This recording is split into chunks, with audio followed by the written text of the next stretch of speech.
Le damos la bienvenida a los legisladores Emanuel Ferrario, Matías Barrotaveña, Juan Ignacio Fernández, Rocío Figueroa y quien les habla, Noemí Viñani. Gracias a los expositores que hoy nos van a dar un panorama de cómo estamos parados en cuanto a estadísticas sobre el tema alquileres. La idea del encuentro es trabajar con referentes, instituciones, organizaciones que en cada uno de los encuentros tienen material para compartir en relación a un tema. El día de hoy es diagnósticos y herramientas de información.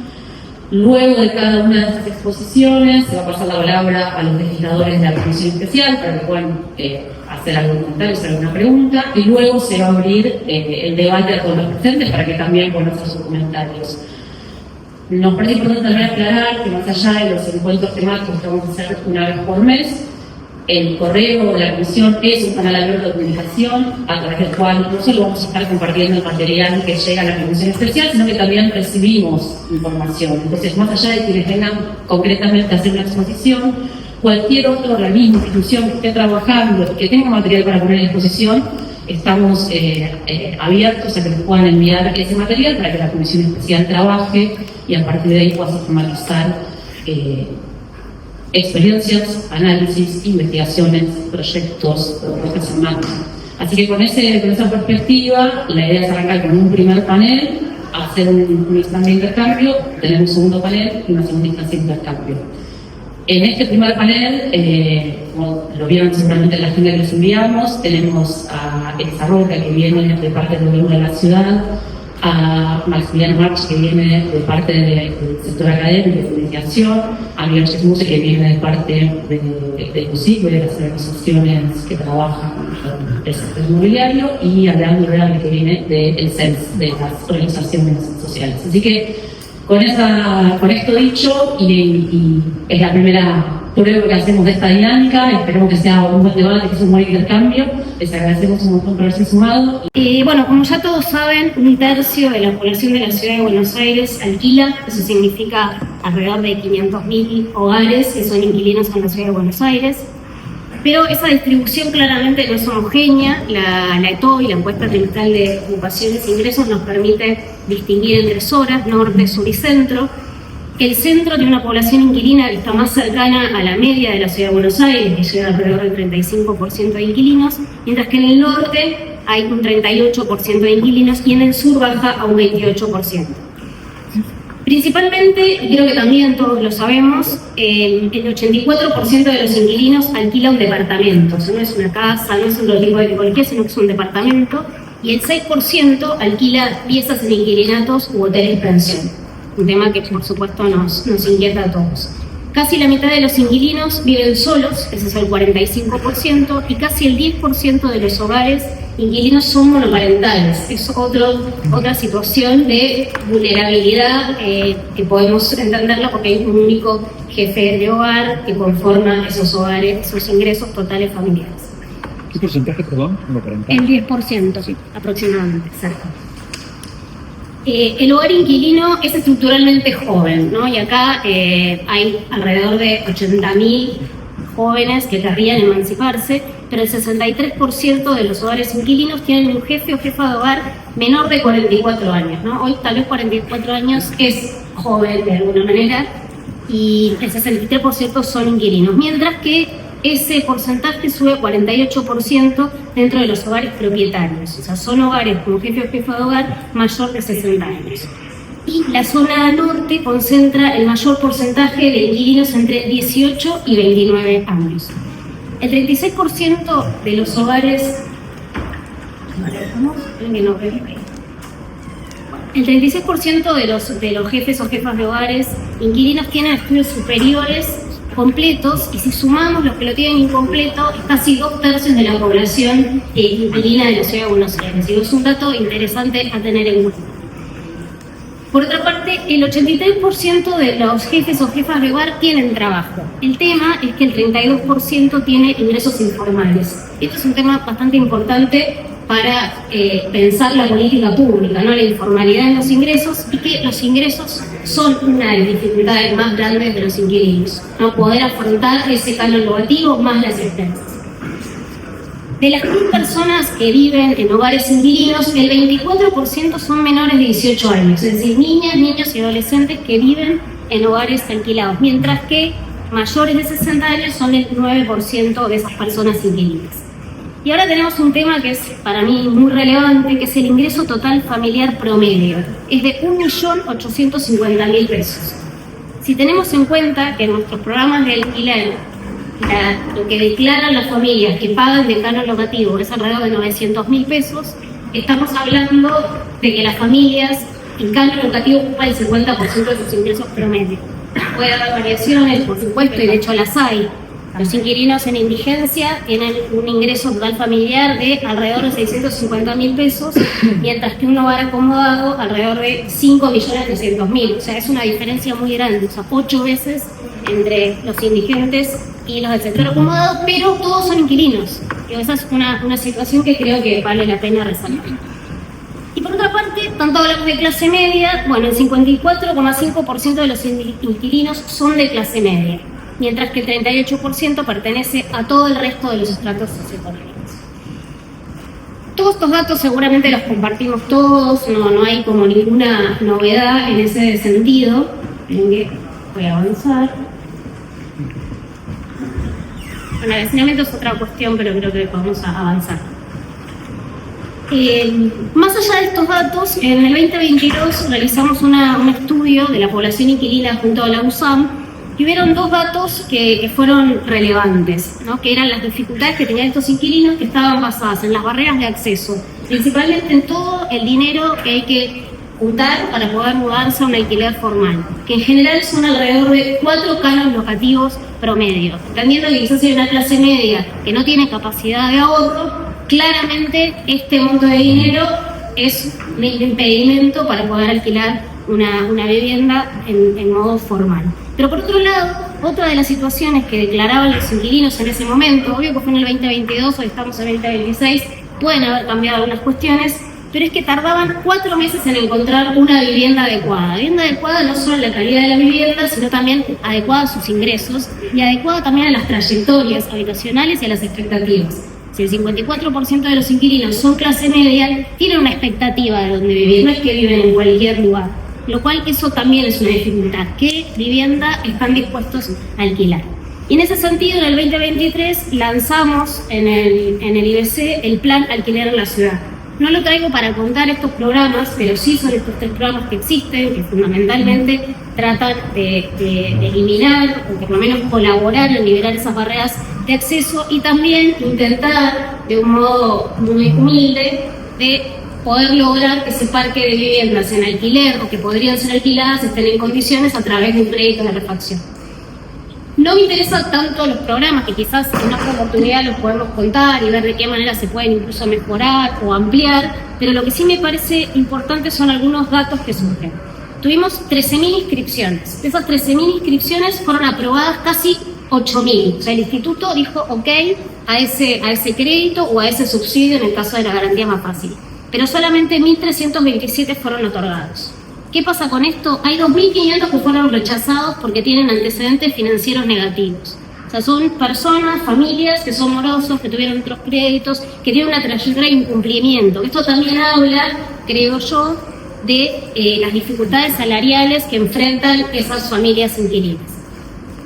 Y por otra parte, hay algunos datos específicos de esta población que se inscribe o que es beneficiaria de estos programas, y paso a enumerarlas. El 75% de los inscritos en Garantía Más Fácil, en el programa que acceden al 70% de subsidio para el seguro de caución, son hogares a cargo de una persona menor de 40 años. Tiene relación con lo que mencionamos antes. El 21% tienen entre 50 y 60 años y solo el 3% son personas mayores de 60. 89% son solteros, 6% son casados y 5% divorciados. El ingreso, y acá dato interesante, el ingreso promedio que tenemos nosotros de las familias que se inscriben es de 1.273 millones, o sea, es un salario bajito. Y el canon locativo que declaran que van a tener que pagar para mudarse es de 930.000 pesos. El promedio en la ciudad de un ambiente es 585, el de 2 ambientes 783 y el de 3 ambientes 1.200.000. Entonces ahí volvemos con esta dificultad. En el 2022, el 42% del ingreso de la familia era entre canon rotativo y expensas. Hoy creo que ya estamos superando el 50% fácil con estos datos que les estoy comentando. Los contratos que se suscriben en general es para mudarse a una vivienda que está en la comuna 1, en la 6, en la 12, en la 13 y en la 14. Y por otra parte, ¿de dónde vienen esas familias? ¿Dónde vivían? Bueno, el 13% son hogares que vivían en la provincia de Buenos Aires. Luego, en la comuna 1, 3, 12, 13 y 14, aproximadamente el 10%, y del resto de las comunas es menos del 3%. El subsidio promedio de la garantía más fácil es de alrededor de 300.000 pesos. El crédito por medio de alquiler más fácil, que es ese dinero que a través de un crédito sin tasa de interés, un crédito blando, es de 1.800.000 pesos. O sea, es la plata que esa familia necesita para poder alquilar. O sea, depósito, mudanza, primer mes, garantía. Y el crédito promedio de refacción, que en general lo solicitan para mejoras en baño, cocina y temas de humedad, y no solo lo solicitan los propietarios, también los inquilinos, porque también buscan mejorar esa vivienda, es de 7.700.000 pesos. La tasa de repago, bueno, es algo que nos preocupa en el instituto, porque la verdad que es baja, o sea, el 60% está al día con sus cuotas en el instituto. Pero eso, ¿qué nos dice? No es que no haya voluntad de pago, sino que quizás haya dificultades para poder pagar este crédito y sea de las últimas cosas que eligen estar al día, porque claramente entienden que es una colaboración estatal. Los temas más consultados en asesoría más fácil son los arreglos de la vivienda, a quién le corresponden, cómo se hacen, cómo se pacta con el propietario, los gastos del locatario, o sea, qué gastos son los que le incumben al inquilino, la finalización del contrato, adelantada o a término, y la actualización del canon.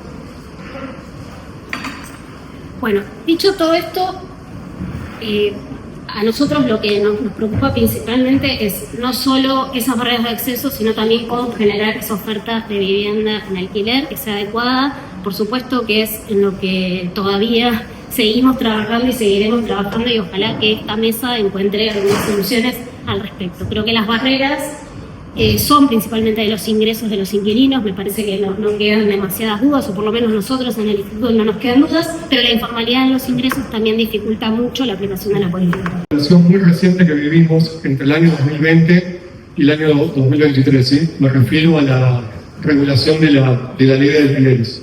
Antes de comenzar con los gráficos, ¿cuál fue la intención de esta ley? Bueno, principalmente la intención de la norma fue proteger y dar previsibilidad a los inquilinos, ¿sí? Como característica de esta ley, en resumen, fueron 3 o 4 características principales. La primera es que el contrato de la ley de alquileres, el contrato mínimo, tenía que prefijarse por 3 años, o sea, para hacer que sean contratos más extendidos. En segundo año, la obligatoriedad de que sean pesos en moneda local. Y como tercer punto relevante de esta ley, se fijaba un precio y durante todo el año el precio se mantenía inalterado. O sea, el ajuste era anual en base a la evolución de un índice compuesto por salarios e inflación, ¿sí? Entonces, estas eran las características de la ley y las intenciones y las motivaciones.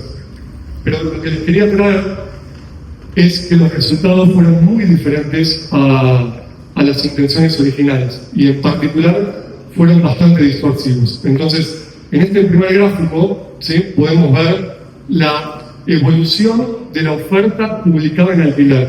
Estos son datos oficiales, ¿sí?, del Instituto de Estadísticas y Censos del Gobierno de la Ciudad. Ven que desde 2016 en adelante, ahí estoy punteando, digamos, la oferta es con ciertas oscilaciones, pero es relativamente estable, ¿sí? Después tenemos una caída muy episódica, producto de la pandemia, y después ahí vemos, en julio de 2020, la entrada en vigencia de la ley de alquileres. Ven que después de la entrada en vigencia se produce una contracción severa de la oferta de alquileres. ¿Qué fue lo que pasó?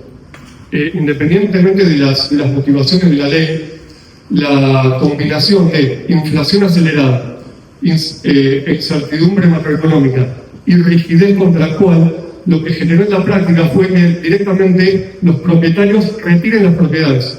Entonces, a diferencia de lo que se buscaba, en la práctica se llegó a un escenario, como les decía, ¿no?, de contracción severa de la oferta. Tal es así que, como ven ahí, a fines del año 2023, la oferta publicada era un 15% del promedio entre 2016 y 2019. O sea, prácticamente se vació el mercado. Entonces, esto para nombrar, digamos, el grado de distorsión que introdujo la ley de alquileres. Y ven que después de la derogación de la ley, hubo un salto de la oferta, inclusive por encima del promedio anterior. Claro, cuando tuviste 2 o 3 años sin publicaciones, después cuando los propietarios se animaron nuevamente a publicarlos, tuvieron que volver a llegar al mercado. Entonces, eso, digamos, volvió a saltar la oferta. Entonces, primer corolario, a diferencia de lo que buscaba la ley, en la práctica lo que se consiguió fue una retracción brutal del mercado. Prácticamente los inquilinos no tenían propiedades para alquilar, ¿sí? Pasemos ahora a la siguiente slide. Entonces, en un mercado tenemos cantidades y lo otro que quiero mostrarles ahora es cómo evolucionó el precio de los alquileres. Y el precio de los alquileres evolucionó como un espejo de la oferta. O sea, con la caída de la oferta, lo que ocurrió fue un crecimiento brutal en el precio de los alquileres. Claro, ¿qué pasó ahí? Las pocas personas que decidían los pocos propietarios que decidían poner en alquiler su propiedad, lo hacían a precios absurdamente altos. Entonces, eso es, digamos, otro corolario de los problemas de la regulación, ¿no? Un crecimiento muy fuerte en el precio. Y miren qué interesante, cuando se derogó la ley de alquileres, cómo volvió al promedio. Esto es casi una clase de microeconomía. O sea, cuando se derogó la ley de alquileres, no estuvo ni por encima ni por debajo. Estuvo igual. Ven que de 2016 a 2020, el precio promedio, esto está medido, y no se lo dije, en esfuerzo salarial. ¿Qué quiere decir esto? Es el precio de los alquileres dividido el salario. Es como una referencia del esfuerzo salarial. De 2016 a 2020 aumentó el 40%. Después hubo un incremento brutal por efecto de la expansión de la ley de alquileres y después volvió a ese promedio histórico. Entonces, ¿esto qué quiere decir? Que el mercado regulado funciona, ¿sí? Y bueno, vamos a la última slide, donde les voy a mostrar algo que me pareció muy interesante. Lo que veíamos hasta ahora es el precio medido como esfuerzo salarial, ¿no? En esta última slide también se ve el precio, pero es el precio ajustado por inflación. Entonces, ven que el comportamiento es similar. Teníamos cierta oscilación de 2016 a 2019, pero manteniendo, un precio medio ajustado por inflación similar. Después, por el efecto de la pandemia, hubo una caída, y ven que después de la sanción de la ley de alquileres, el mismo fenómeno vuelve a crecer. Pero miren lo que pasa acá. Después de la renovación de la ley de alquileres, como vimos en la diapositiva anterior, cae, ¿no?, el precio, vuelve a ajustar. Pero en este caso, cae por debajo de lo que teníamos en el escenario previo. ¿Esto qué quiere decir? Que los propietarios se dieron rentabilidad, porque el esfuerzo salarial, miremos esto, en términos del esfuerzo salarial, volvió a ajustar igual a lo que estaba previamente. Pero si medimos ajustado por inflación, 2016 contra 2019 y después, desde la sanción de la ley de alquileres, 2025, 2016 y 2016, está por debajo de ese valor. Eso quiere decir que el mercado realmente ajusta en base a la demanda, en base al salario, y no para mantener un cierto ratio de rentabilidad. Entonces, para resumir y para concluir. Este es un mercado donde la competencia funciona. Entonces, mi recomendación o nuestra recomendación es no volver a introducir este tipo de regulaciones que distorsionan el mercado, contraen la oferta, generan incertidumbre y no resuelven el problema. La resolución del problema pasa más por incrementar la oferta, incrementar la inversión y eventualmente desarrollar un mercado de crédito hipotecario de largo plazo, no por soluciones de corto plazo como este tipo de regulaciones, ¿sí? Entonces esta es la evidencia empírica que quería traerles. Un eje va a ser cifras de la Ciudad de Buenos Aires para asentar un orden de magnitudes, y tú aquel que no esté mucho en el tema, tengo una base donde entender el resto de los datos. El segundo eje va a ser el mercado locativo, convencional o tradicional, que es aquel que agrupa el 75% de los alquileres de la Ciudad de Buenos Aires. Vamos a ver cómo funciona. Y el tercero va a ser una segmentación de viviendas o habitacional para ver otro 25% de las locaciones, cómo funciona y qué es lo que está pasando. Respecto a la Ciudad de Buenos Aires, somos 3.100.000 habitantes aproximadamente desde el último censo. Contamos con 203 kilómetros cuadrados, donde tenemos 48 barrios oficiales y en los cuales se asienta sobre 15 comunas, que es el organismo administrativo y político de la Ciudad de Buenos Aires. Datos fundamentales: el 53% de los hogares son propietarios. Y hay que aclarar que el 80% de estos propietarios tienen más de 60 años. Esto implica que la mayoría son personas que son jubiladas. La mayoría tiene un inmueble donde habitan y algunos tienen uno o dos que los vuelcan a la renta con la finalidad de complementar sus ingresos y su jubilación. Respecto a las viviendas inquilinas, el 35% son inquilinos, de los cuales la franja etaria que más aglutina en cantidad de personas es entre los 25 y los 45 años. Cabe destacar que la Ciudad de Buenos Aires tiene un fenómeno que el 75% de los inmuebles son departamentos y lo que está volcado al mercado locativo de todos los alquileres, PH, casa y departamentos, el 90% son departamentos. Ahí vamos a ver un fenómeno que aparte del alquiler son las expensas. Respecto a la oferta, como mencionaban los compañeros anteriormente, desde la vigencia del decreto 70/2023 en diciembre de dicho año, se incrementó exponencialmente. De tener una oferta casi nula, en la cual un departamento se alquilaba en 2 o 3 horas, hoy pasamos a una oferta de más de 17.000 unidades de vivienda y ya un inmueble para alquilarse no tarda menos de un mes, con lo cual hay otro tipo de negociación entre propietarios e inquilinos. Cabe destacar también, como mencionaba el muchacho de la universidad, los precios en términos reales de los barrios locativos bajaron un 31%. Esto no significa que sea fácil para un inquilino afrontar un alquiler, porque el salario real también está retrasado. Eso estamos de acuerdo todos. Pero el alquiler, propiamente dicho, se mantuvo por debajo de la inflación. También cabe destacar el tema de las expensas, que en la Ciudad de Buenos Aires las sufren tanto propietarios como inquilinos, y más o menos rondan los 3.000 pesos el metro cuadrado. Sí, es un tema bastante importante. Siguiendo con datos de magnitud dinámica del mercado de alquileres de vivienda, tenemos 1.614.000 viviendas en la Ciudad de Buenos Aires, de las cuales 560.000 están volcadas al mercado locativo residencial.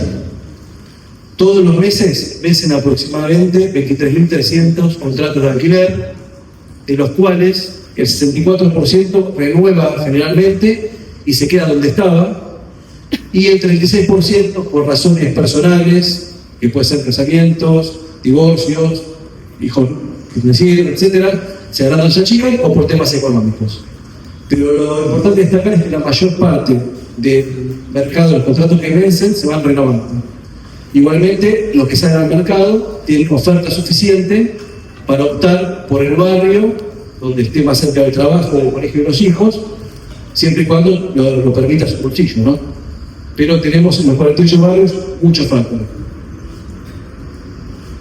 Respecto a las condiciones contractuales, desde que está el decreto vigente 70/23, es libre negociación de las partes, que es muy interesante eso, porque las partes han acordado los 24 meses, que es el plazo que históricamente conocían, lo tomaron como válido.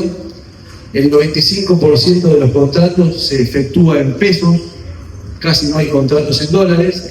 El ajuste del valor locativo es trimestral y PC en su mayoría, salvo algunos contratos residuales que quedaron de la ley vieja, que siguen ajustando ahora, que terminan por ICL, que era el índice que publicaba el Banco Central. Y último paso es el eje en el cual vamos a ver qué pasa con el 25% restante de los alquileres habitacionales.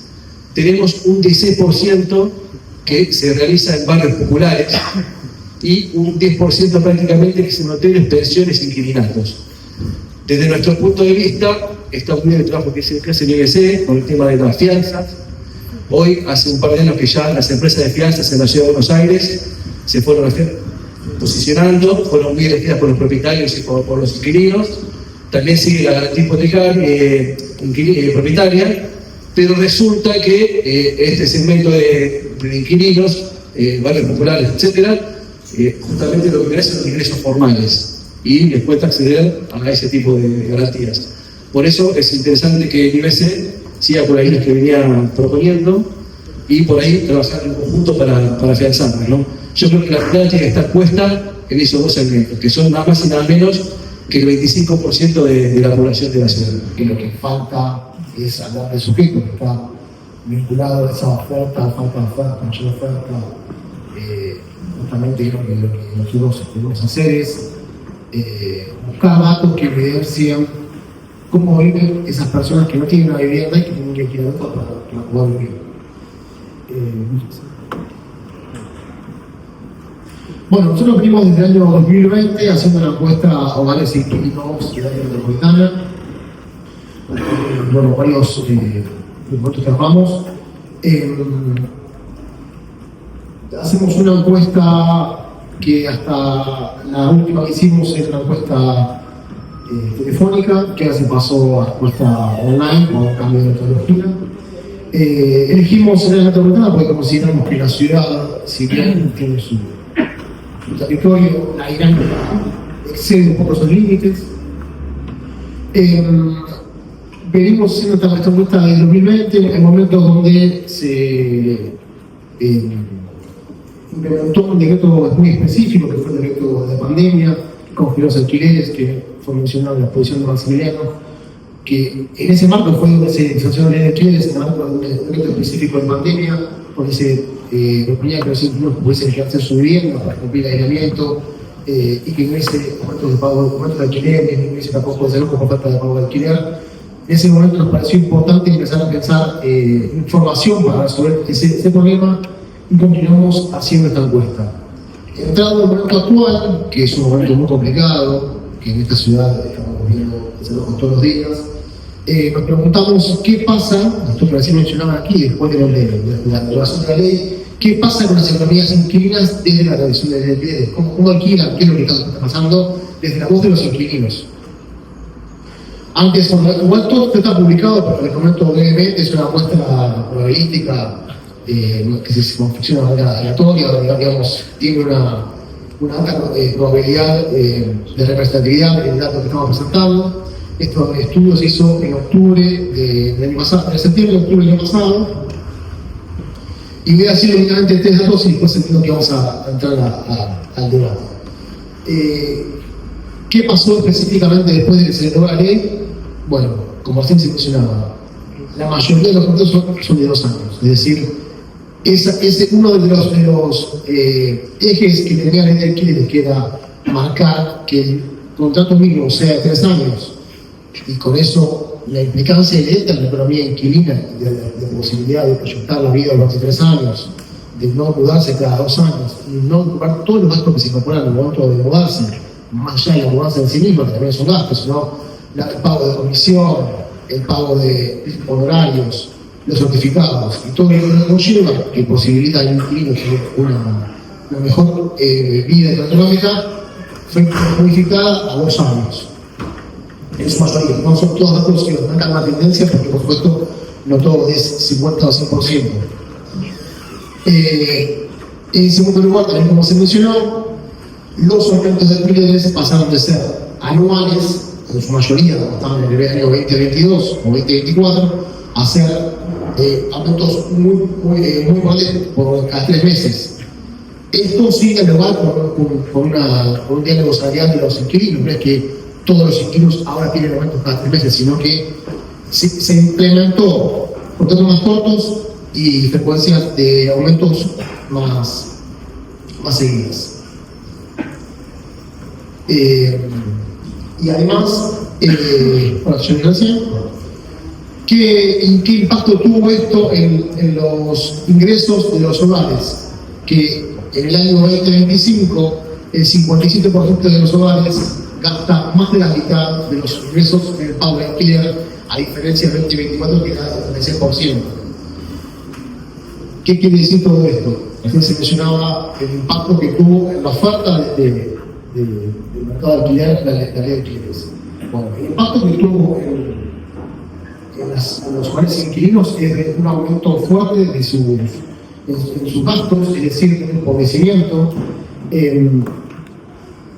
Las expectativas para los inquilinos en los próximos años, en la mayoría, es que no saben a dónde van a vivir, igualmente sigan alquilando. Es muy baja la posibilidad de gente que piense empezar a comprar una vivienda, con lo cual nos parece que la discusión sobre la regulación y sobre la implementación de la regulación debe tener en cuenta que las economías inquilinas están muy ajustadas, están muy apretadas.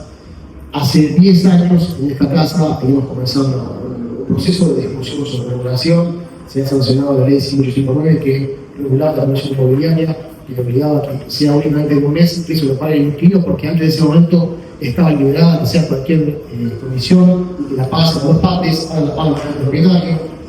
Y se había comenzado ahí un proceso de discusión de algunos procesos particulares, inclusive de pensar en las viviendas vacías en la ciudad de Buenos Aires, y luego fue la ley de alquileres que fue derogada. Entonces nos parece muy importante que esta vez se dé ese debate y incorpore la discusión sobre cuál es la condición de los inquilinos antes de la ley de alquileres, después de alquileres y lo que sigue. Creo que tenemos que tener claro que lo que queremos, independientemente del color político o la ideología o las hipótesis que traemos, todos queremos que o que la gente compre o que los alquileres sean más accesibles, es una u otra. Y en el caso de que la gente compre, yo creo que cabe aclarar que la verdad que depende, tenemos que ser honestos también, que depende sobre todo de temas nacionales que quedan por fuera de la órbita de un trabajo legislativo que podemos hacer acá, ¿no? Porque para que la gente compre o tiene que tener salarios reales mucho más altos, depende de políticas sobre todo nacionales, o el mercado de crédito también, depende de cuánto va a ser la inflación, la inflación esperada, la volatilidad del tipo de cambio, la estabilidad macro en general, temas regulatorios a nivel nacional. O sea que el tema de que la gente compre más viviendas no depende mucho de nosotros, diría que casi que marginalmente nada más. Y en el caso de sí los alquileres, ¿no? O sea, los que no puedan o quieran comprar, es la otra forma de que la gente pueda acceder a la vivienda. La caída real del precio de los alquileres, que lo que queremos todos acá, estudiando un poco de microeconomía, es o aumenta la oferta o cae la demanda, o ambas. Y en el caso de que caiga la demanda, es el caso que yo mencioné recién. ¿Por qué caería la demanda de alquileres? Porque la gente está comprando más. Y ese tema ya depende del tema nacional. O sea que la caída de demanda. Y la otra opción de que caiga la demanda es que la gente alquile menos en la calle. Esa es la única manera de que que caiga el precio real de los alquileres y suba la oferta. ¿Y cómo es una oferta? Bueno, lo primero es lo que decía el expositor Maxi Marchi, que es, bueno, primero no caigamos en mala praxis regulatoria con leyes o regulaciones que retraigan artificialmente la oferta de alquileres, que fue la ley de alquileres, que eso como se dio, y lo dijo recién el expositor de UCIPA, ¿no? Que apenas se dio la ley de alquileres, subió 150% la oferta y sigue creciendo la oferta. No es que, digamos, sigue la curva sigue para arriba. Entonces, hagamos cosas para que suba la oferta o no hagamos cosas para que baje. Y una es temas regulatorios y la otra es también la construcción. Pues digo, la oferta puede crecer porque te debaste una ley que la retraía artificialmente o porque construís más. Obviamente con todos los cuidados, que no vas a hacer una torre en un barrio residencial donde son todas casas bajas, pero con ciertos cuidados urbanísticos, yo creo que hay que construir más. Porque digo, es como que también hay un mindset de suma fija, donde la torta es no hay un stock de viviendas y nunca más va a haber más viviendas, y eso es una premisa falsa. Yo creo que tenemos que discutir el hecho de que se pueda construir más con todos los periodos urbanísticos correspondientes. Entonces yo creo que entre esas dos cosas, no cometer errores no forzados a nivel legislativo, desde acá, desde la casa, y además ver de qué manera podemos incrementar la oferta y hacerle más fácil a los constructores para que puedan construir en la ciudad. Yo creo que esos son los dos vehículos más importantes que tenemos como herramientas para bajar el precio real de los alquileres, que es el driver que tenemos accesible desde esta casa. Contento con que con esta iniciativa, que fue una decisión de esta legislatura, nos permita comenzar este trabajo y invitar a Barcelona para el resto de las mesas, donde la intención es esta, ¿no? Vamos a tener un abordaje de un tema que es complejo, que tiene sus implicancias nacionales, pero que estamos convencidos que también desde la ciudad se pueden hacer algunas cosas, ¿no? La intención no es, yo soy alguien que empieza por el final, pero la intención es que cada uno después, a partir de acá, si logramos construir consensos de la Comisión en términos de alguna política, por ahí, no sé, barreras de ingreso, algunos temas que el propio oficialismo está haciendo, pero por ahí cambiarle alguna dimensión, en algunos casos podremos acordar como para tener propuestas legislativas comunes, y si no, seguramente los diferentes posicionamientos que tenemos nos nutrirán para tener cada una de las propuestas, o algunos pensarán que por ahí no hay que hacerlo. Nosotros creemos que hay, porque bueno, en la legislatura, en esta casa se define el uso del suelo, ¿no? Entonces esa posibilidad de definir qué se puede construir, cuánto se puede construir y demás, es una herramienta que se puede utilizar para redistribuir renta a ciertos sectores o para tratar de facilitar el acceso a ciertos derechos. Claramente está un sector privado, se organiza en función de la renta y de la ganancia, y es lógico que eso sea así, y después está la Constitución de la ciudad y la Constitución nacional que garantizan el derecho a la vivienda. Está la discusión del microcentro, ahí bueno, está Manuel Socía, nos invitó el otro día a discutir el tema del microcentro, que se toca con este tema también, igual que muchos de los temas que se están viendo en la Comisión de Vivienda o que podemos ver en la Comisión de Planeamiento. Pero bueno, creo que hay experiencias a niveles, si bien la Argentina tiene la complejidad de una macro muy variable, hay muchas experiencias subnacionales en Estados Unidos, en Europa, en países de América Latina, que uno puede tomar en términos de que se puede intervenir para poder facilitar también la construcción, por ejemplo, con destino al alquiler. Ahí ya, bueno, no creo que después, bueno, cada uno de su mirada ideológica también pensará si puede haber regulaciones o no y demás. Ya, creo que en el primer panel ya quedó claro algunas diferencias con respecto a eso, pero la intención es, creo que estamos cumpliendo en términos de poder acceder a miradas con datos, pero de miradas diferentes o de diferentes ámbitos, una universidad privada, el sector privado mundial, un organismo como el CES, un organismo público de la ciudad, que bueno, contentos con esto. El mercado locativo desapareció. En el momento de la ley de alquileres, todos los propietarios pusieron a la venta sus propiedades, al punto tal que la ciudad de Buenos Aires, que históricamente tiene entre 75 y 80.000 propiedades a la venta, llegaron a tener 160.000 propiedades a la venta. Y esto trajo un doble problema. No solo que se secó el mercado locativo, sino que hubo una sobreabundancia de oferta en el mercado de compra-venta. Esto hizo que los precios de las propiedades bajen. Y esto trae otro problema, que es el sector de la construcción. Los emprendedores, vemos hoy que con costos de la construcción, con alta inflación en pesos y un mercado que está acostumbrado a sus valores en dólares, hace que sea muy poco rentable hoy construir en nuestra ciudad.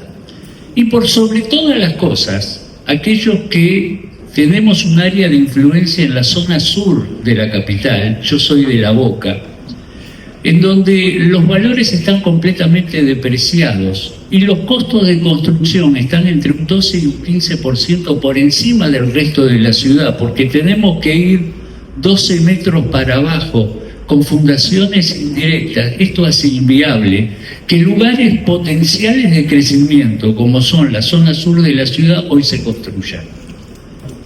Entonces, la macro nos está impidiendo construir. Los valores de venta están por debajo históricos de los valores de las propiedades. Y hoy tenemos un mercado locativo bastante más acomodado de lo que estaba hace unos años atrás. Nosotros vivíamos las vicisitudes de las familias que recorrían las inmobiliarias y tocaban timbres de las porterías porque no conseguían una vivienda donde ir a vivir. Hoy ese mercado se normalizó. Trabajar acá en la legislatura es paliativo, es para acompañar la construcción.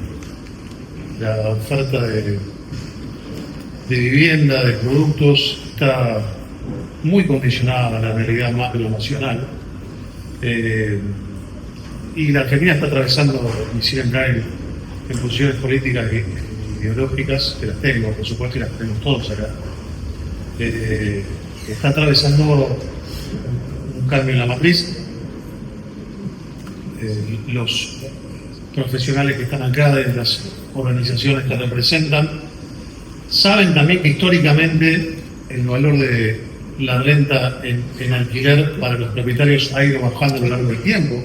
Hace unos años la renta se estimaba promedio en un 12%, después pasó a ser menos del 10% y hoy está más cerca del 6%, promedio, bueno, eso está más por debajo del 6%. Hoy ya la rentabilidad de aquellos que destinaban su capital ocioso a tener un ingreso ha ido bajando, y esta es una problemática. O sea, se cruzan muchas curvas, se cruzan los costos más la rentabilidad, que además está relacionada con la rentabilidad entre nosotros y los costos. Bueno, para dejar un poco en claro que nada, esta comisión que recién se constituye, tratemos de ser inteligentes y optimizar nuestro tiempo, porque hay muchas cosas que no dependen de nosotros, y poder acompañar a una realidad cuyo eje pasa por social con el proyecto de alquiler del barrio de La Boca, en donde la organización por medio de filantropía construyó un edificio que alquila a personas con ingresos informales. Y como se evidenció y se dijo en varias de las exposiciones, el segmento de población que tiene ingresos informales en la ciudad de Buenos Aires y en el país es un segmento que lamentablemente, a pesar de que exceda de esta casa, crece a lo largo de los años. Y eso supone un limitante muy grande para que las personas puedan acceder a condiciones dignas de vida y de alquiler.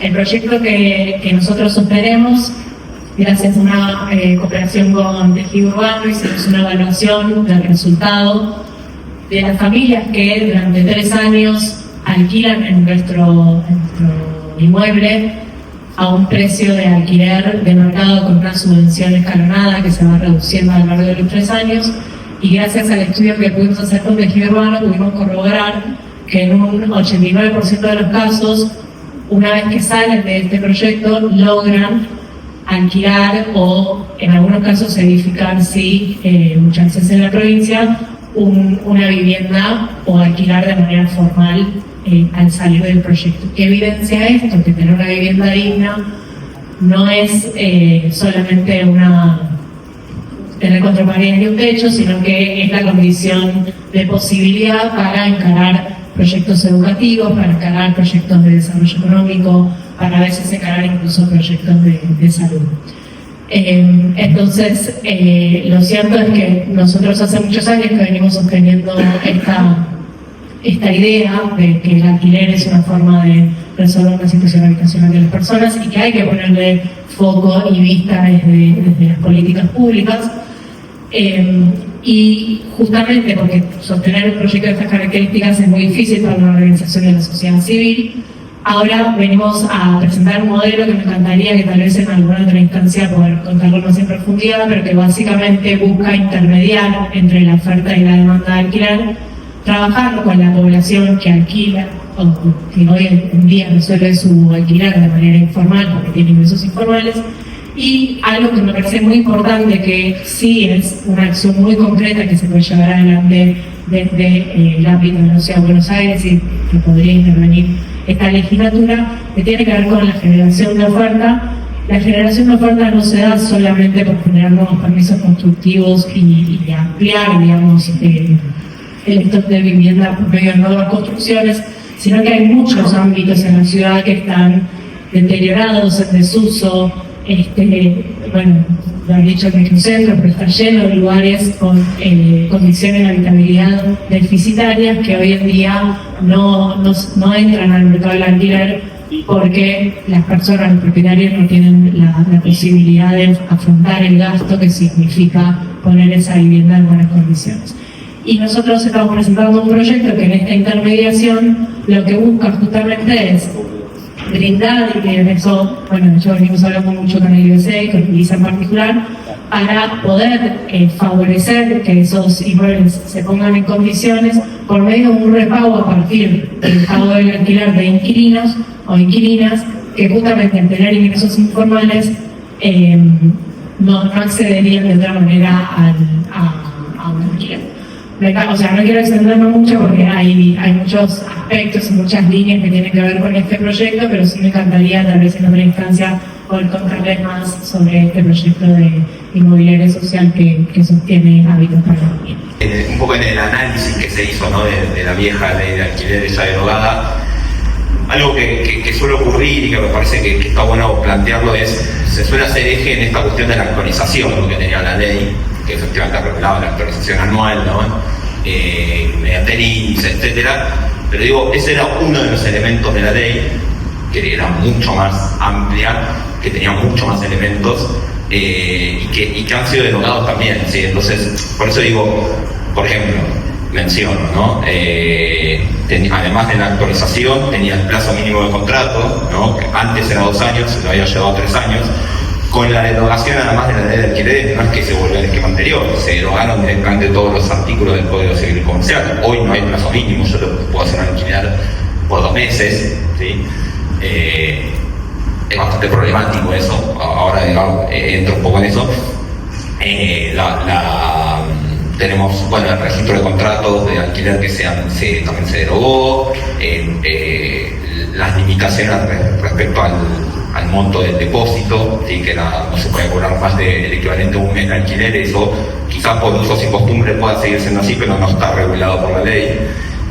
Lo mismo en la rescisión anticipada, es decir, la ley establecía un esquema de rescisión en los casos que fuera necesario. Lo mismo un esquema de renegociación de contratos anticipada previa al vencimiento del contrato, justamente para evitar escenarios que todos conocemos, todos sabemos cómo a veces ocurre, ¿no?, las renegociaciones al momento de vencer un contrato de forma muy apurada, digamos, en la última semana, y obviamente muchas veces obligando al inquilino a aceptar condiciones que de otra forma por ahí tendría más margen para ir a negociar o buscar otras alternativas. Entonces, un primer elemento es eso, la ley de alquileres era mucho más que el índice de actualización y la periodicidad.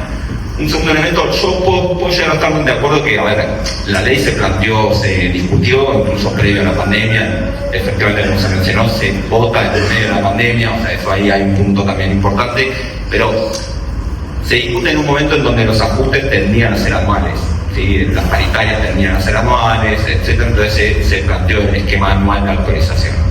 Uno podría decir, bueno, se puede pensar en mecanismos que corrijan eso, que efectivamente en un escenario de fuerte aceleración inflacionaria, una actualización anual, ya sabemos, especialmente en el 22, cuando uno mira los gráficos, en realidad esto es especialmente cierto en el 2023, así que cuando más se acelera la inflación y más se agudiza este problema.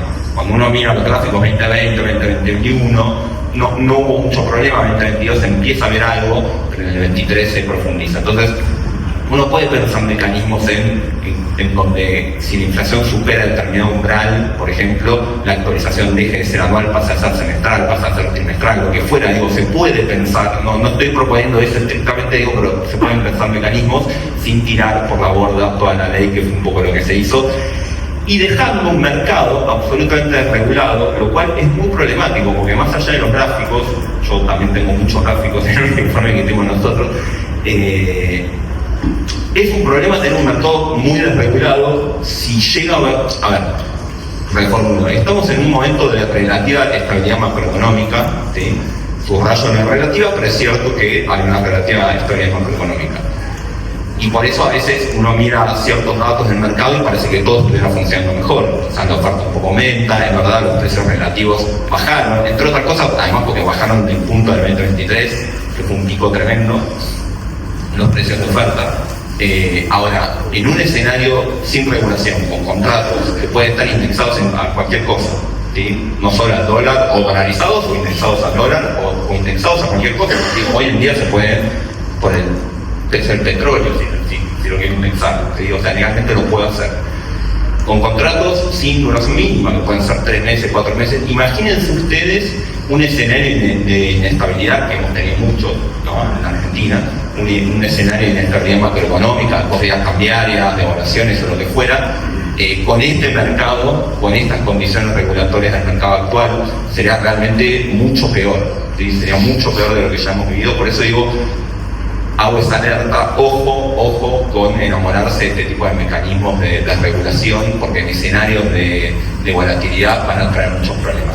Y otro elemento que también ahí lo mencionó el diputado que se tuvo que retirar, la rentabilidad. Nosotros en el análisis que hacemos, la rentabilidad del alquiler residencial aumentó drásticamente en los últimos años, especialmente ahí es medio difícil de explicarlo así en el aire, pero el costo, el precio del alquiler en dólares subió muchísimo, ¿sí? Subió muchísimo porque el dólar está más barato, ¿sí? Por la apreciación cambiaria, pero como ahí la rentabilidad es una cuenta, ¿no?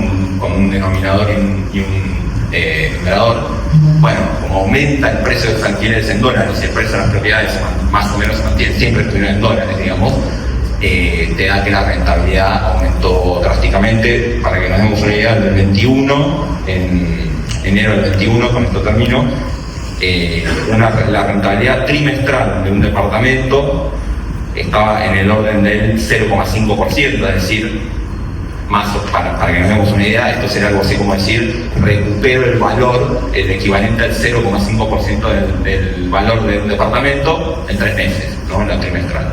Bueno, hoy está en 1,20, ¿sí? O sea, eso es más del doble, ¿sí? Bueno, esa rentabilidad bruta, obviamente no considera pago de impuestos y otras cuestiones, pero eso, digo, también genera, y es un elemento para considerar por qué aumenta la oferta, ¿sí? Porque de hecho, los que trabajamos también la cuestión del alquiler temporario, sabemos que se redujo la oferta del alquiler temporario, y no es porque ahora hay más regulación, ¿sí? Porque no, es mucho menos rentable de lo que era, y este mercado es más rentable. Entonces, de nuevo, no es un problema de que antes, como eliminamos la regulación, ahora todo el mundo quiere alquilar, por eso no. Hay otro elemento que es que aumentó mucho la rentabilidad de este mercado y bajo la otra, por cuestiones exógenas a este mercado, ¿no? Que tiene que ver con la apreciación cambiaria fundamentalmente. También hago investigación aplicada a las políticas públicas en el Instituto de Ciudad. Yo quería decir, en primer lugar, agradecer a los legisladores que realizaron esto y también a los expositores. Y solamente quería puntualizar una cosa, tendremos tiempo de discutirlo después. Creo que con los alquileres, como con todas las políticas que tienen que ver con vivienda, es necesario alcanzar consensos que puedan ser sostenidos en el tiempo. Es la única forma de lograr que esas iniciativas se traduzcan en una mejora en un mercado que es muy complejo. Y el problema de los alquileres es un problema que tiene Buenos Aires, tiene la Argentina, tiene casi todas las ciudades.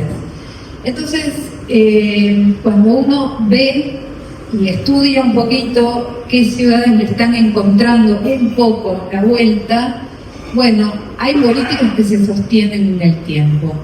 Y no solamente tiene que ver con mantener marcos normativos, con construir nuevas viviendas, con tener ideas diferentes como las que trajo la compañera que hablaba del alquiler social, sino también pensar en la rehabilitación para alquileres, la rehabilitación del parque edilicio que ya tiene la ciudad de Buenos Aires. Ahí tenemos una enorme reserva de valor.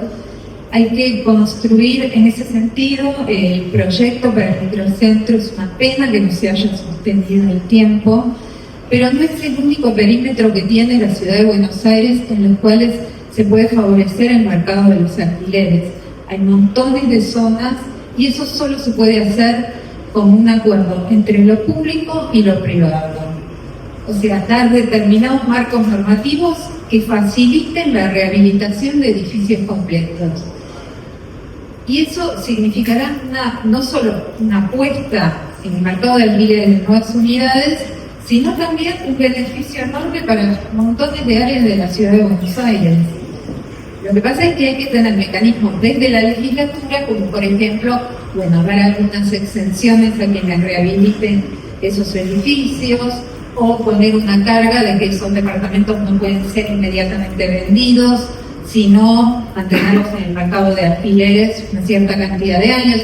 En fin, podemos en otro encuentro por ahí avanzar un poco más sobre este proyecto, sobre estos proyectos que existen, pero lo que quería dejar es sobre todo esto, tratar de alcanzar consensos entre las distintas fuerzas representadas en la legislatura y en la sociedad para mantener algunas cuestiones que puedan dar frutos en el largo plazo, que es el plazo de las políticas públicas. No necesariamente tendrás que obligar a usar pesos en los contratos para que se pacten en pesos. De hecho, ahora no tenés regulación y 95% de los contratos están en pesos. Y si vas a la zona pro, como cualquier portal, vas a hablar con cualquier dueño o inmobiliaria y no vas a tener ningún problema en pactar en pesos por contrato. O sea, no necesariamente está en la ley, no tenías que venir un legislador, un diputado a obligar a la gente a usar la moneda porque ocurre de manera espontánea y está clarísimo eso. Lo mismo con los plazos. Se derogó la ley y no tenés contratos de 3 meses en alquiler. ¿Hay más? O sea, si querés lo haces, pero digo... Sí, obviamente. Y está bien que los haya porque hay gente que necesita 3 meses de alquiler o para alquilar del posible dueño o del lado de la demanda. Pero en la mayoría de contratos vos vas, decís, en un buen ambiente, no sé, Villa Crespo, y si querés pactar el contrato de 24 meses, no vas a tener problema en encontrarlo. De hecho, el plazo promedio es 24 meses, o sea, sin ley, sin regulación específica, sin tallarlo en piedra, una relación a la media se volvió el contrato históricamente promedio. Entonces digo, estos son casos que demuestran que no necesariamente es que obligar a la gente a que pase algo para que pase ese algo. Eso lo deja en evidencia. Y el tercer punto, yendo al caso concreto de la ley de alquileres, y retomando un poco el espíritu que planteaba Maxi, de entender contextos, entender las regulaciones y entender, aprender de los errores pasados. Recordemos el contexto de la ley de alquileres. La ley de alquileres se sancionó creo que en 2021, 2022, o sea, después de la pandemia, básicamente, era un contexto. El PBI estaba cayendo, los salarios estaban cayendo. O sea, de hecho, en el 2020 el PBI cayó 10%, una crisis de 2001, después recuperamos rápido, pero digo, todo lo que fue ese periodo de post-pandemia fue caída neta de la actividad económica. O sea, en 2023 estamos en franca recesión y un contexto de aceleración inflacionaria innegable. O sea, la inflación había pasado de 40-50% a 200%. En ese contexto, y retomando un poco también investigaciones pasadas, que vos sabés, no sé, si vos lees un frente o algún economista te dice, che, cuando se acelera la inflación se acortan los contratos. Es una ley gravitatoria en la economía. Entonces, en ese contexto de caída de los salarios, aceleración inflacionaria y acortamiento de los contratos por una cuestión gravitatoria de cómo funciona la economía, vienen algunos legisladores a tratar de paliar un problema macro, ¿no? Que no, la aceleración inflacionaria del producto, con un parche legislativo para tratar de capear o paliar esa situación y que después termina saliendo básicamente un episodio de mala praxis porque generó totalmente lo contrario. O sea, los contratos, básicamente, sí, vos ponías 3 años de contrato, pero no tenías propiedades. Nadie quería alquilar esos términos. ¿Por qué? Porque yo convenía. Es una inflación, porque tendría la inflación, yo no alquilo a 3 años con indexación anual y de casualidad porque no tengo certidumbre de la rentabilidad.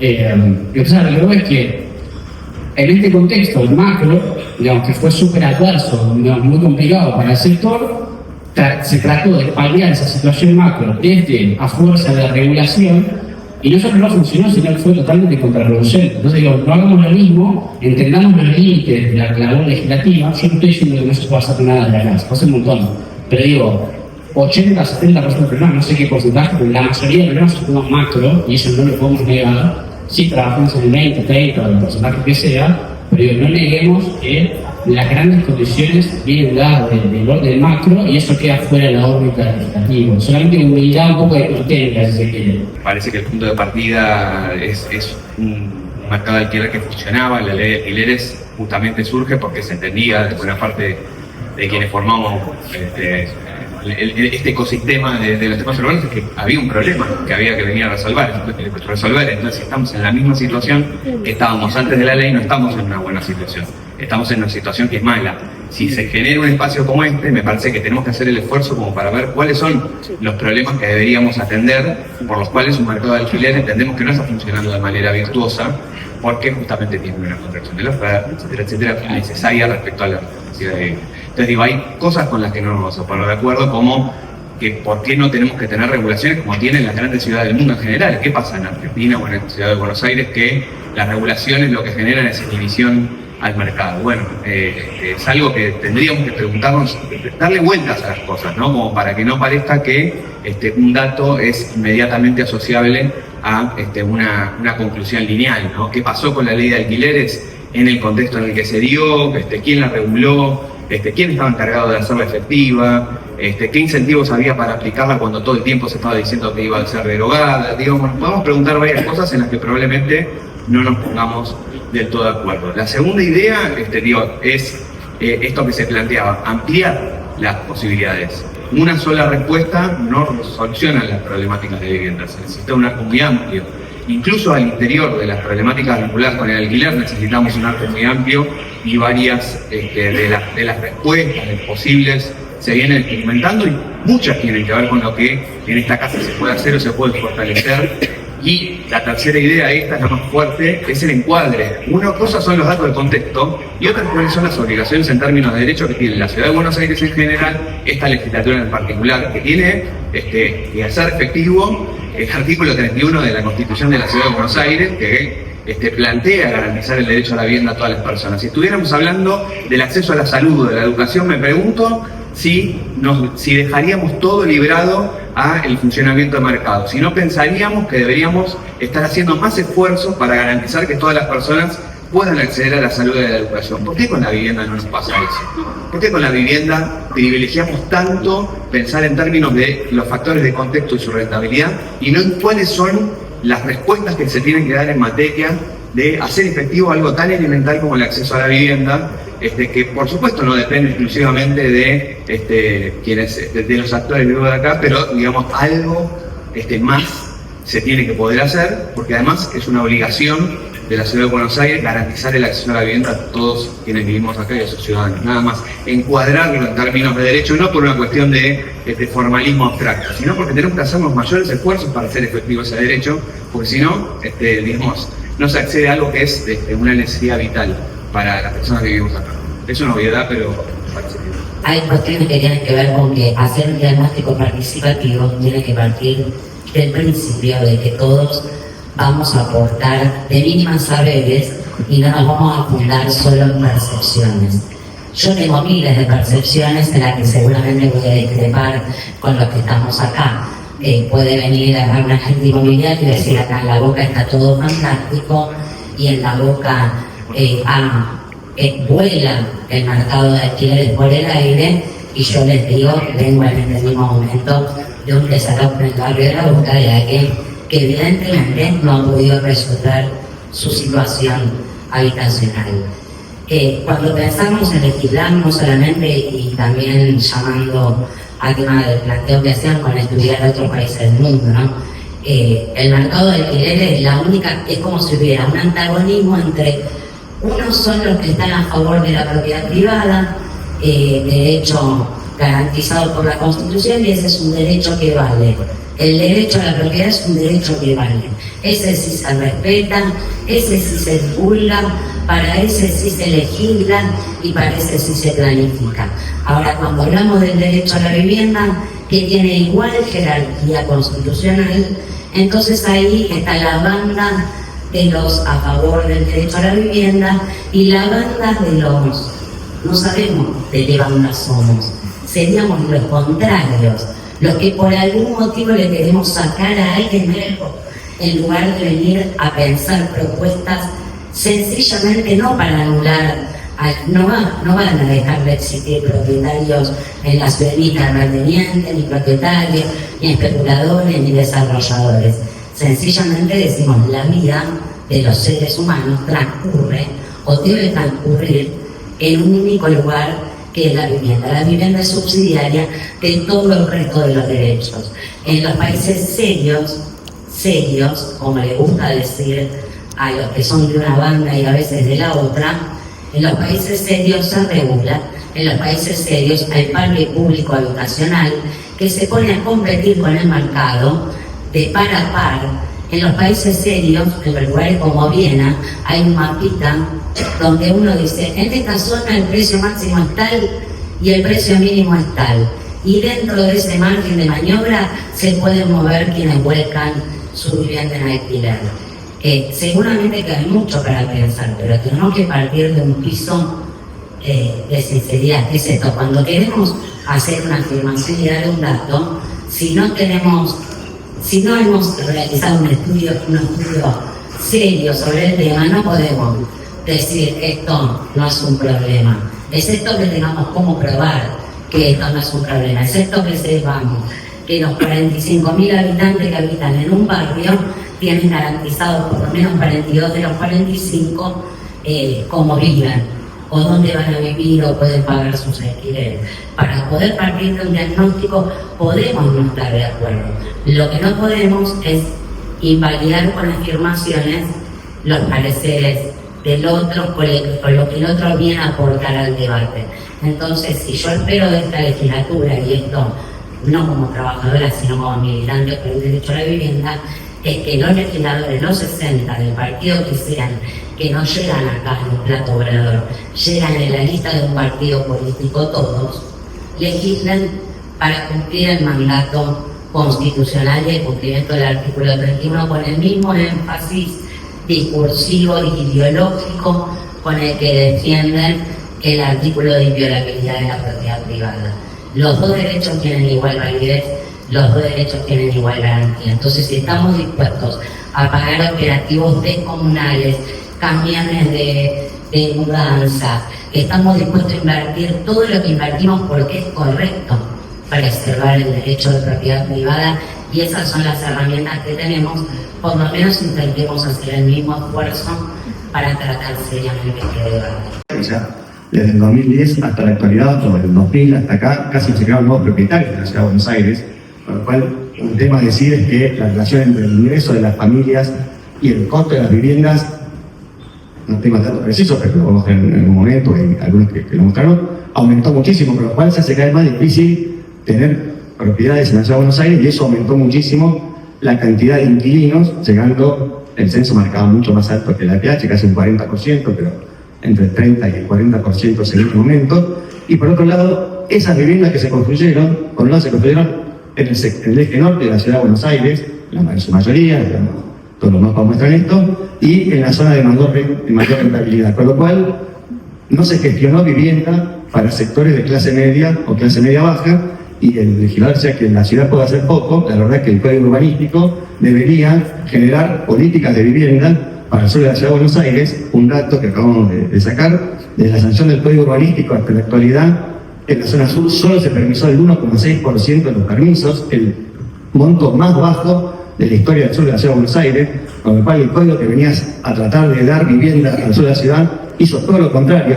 Es más, la única vivienda que se promociona en el sur es solo si se hace en el norte. O sea, si vos vas a hacer vivienda en Juan B. Justo, te te doy un beneficio para que compres en La Boca, una cosa que le agradezco que nos traten una mano de La Boca, porque somos de segunda, o sea, Villa Crespo se va a desarrollar, La Boca se va a desarrollar gracias al desarrollo de Villa Crespo, un fenómeno, y encima ni siquiera logramos permiso de eso, con lo cual el sur no tiene vivienda, y eso obviamente que va a aplicar sobre el parque habitacional, porque la vivienda que hay en la ciudad de Buenos Aires es la de máxima renta, con lo cual el alquiler, que es la derivada de la renta, porque el que compra un departamento no lo compra para alquilar, sino por la renta que le da el propio valor en dólares de eso, y después se encuentra un submercado que en estos momentos está a subir por esta relación que contaba recién del tema de dólares, y sin hablar mal de la historia, me parece que decir que está igual en términos de proporción de salarios no corresponde, porque tiene que ver con el costo, y marcar que el 42% de un salario va al alquiler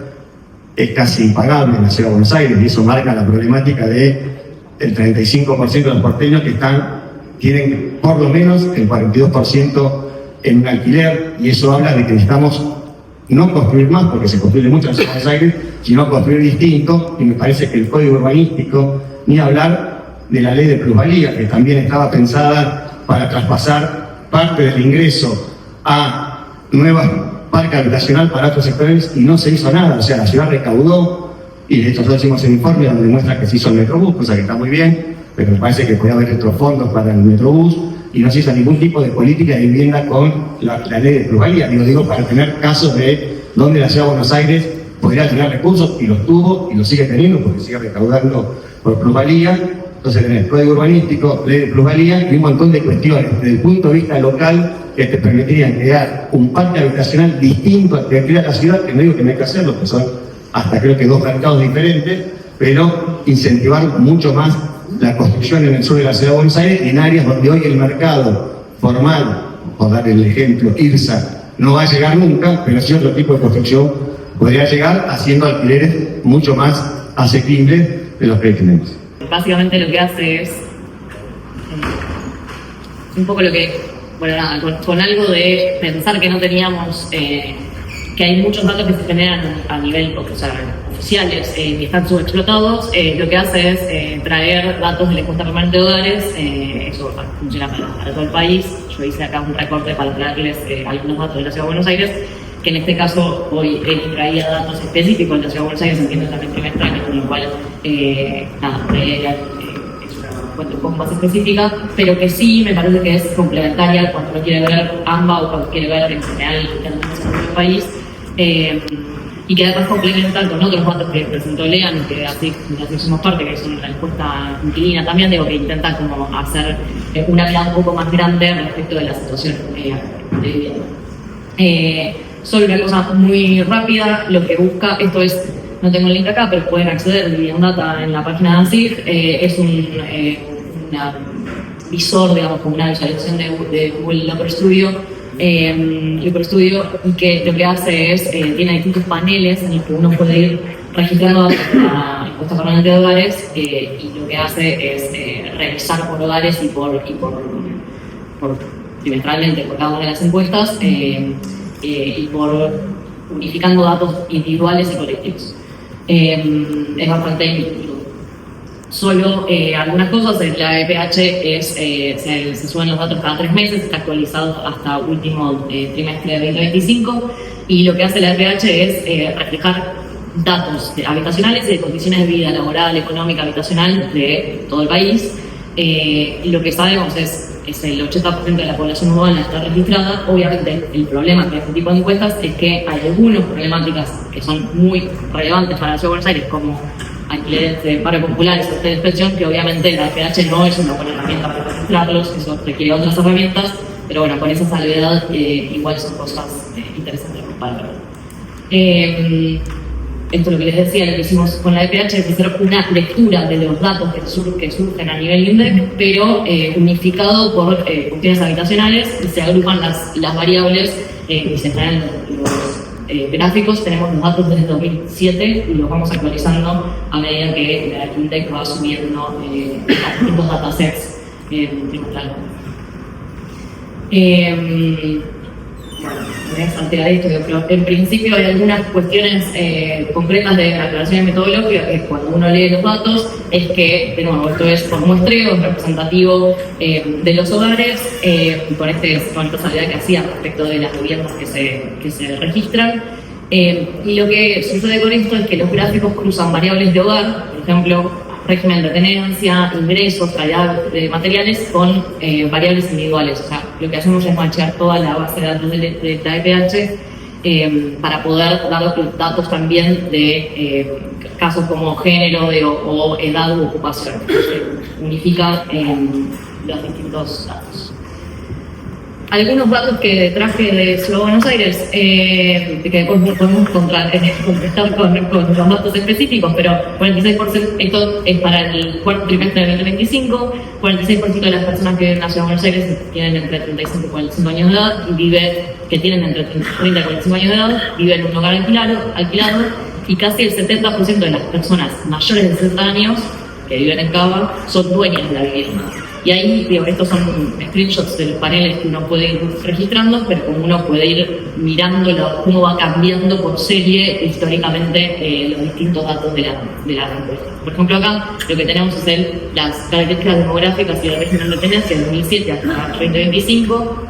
Y obviamente lo que vemos es que en 18 años, de 2007 a 2025, el porcentaje de hogares inquilinos subió en la Ciudad de Buenos Aires del 23 al 37%. Después podemos hacer un zoom en cada uno de esos datos, digamos. Otras cosas, surgen, por ejemplo, actividad de régimen de tenencia.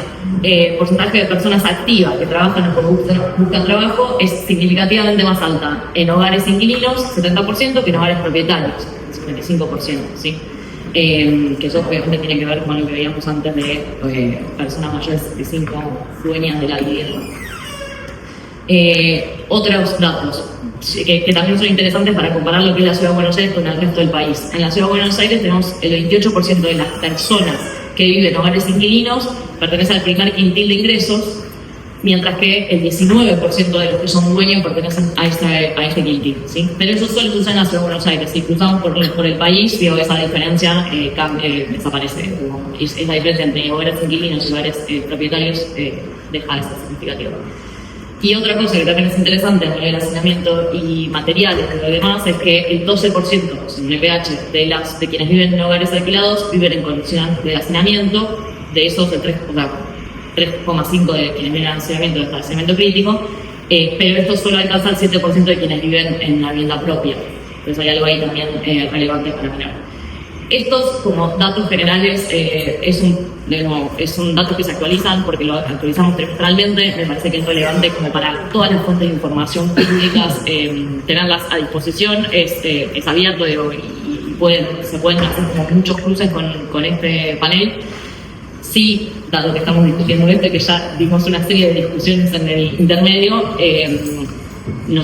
esto es una herramienta más que nos ayuda a monitorear la evolución de los hogares inquilinos, la situación de vivienda, con una herramienta muy general porque es a nivel nacional, y por más que podamos filtrar por circunscripción, obviamente hay otras herramientas muy relevantes que tienen que ver con, hacer un diagnóstico específico para poder pensar los problemas de otros submercados que nosotros no solemos, que estos instrumentos no logran llegar, ¿no? Entonces, algo que traía Lean y que presentaba la encuesta inquilina, en el 2023 hicimos una encuesta inquilina en hogares de conventillos, hoteles de pensión y en barrios populares, que obviamente los submercados y las necesidades y los diagnósticos que surgen de esos submercados son completamente distintos a lo que vemos en estas herramientas. Por supuesto, esto es parte de complementar esos datos y creo que es relevante, sobre todo en este contexto, lo que estamos discutiendo hoy en la Ciudad de Buenos Aires, de desalojos, acceso al alquiler, digamos, todo lo que yo traje varios compañeros acá, es especialmente relevante en ese tipo de submercados también.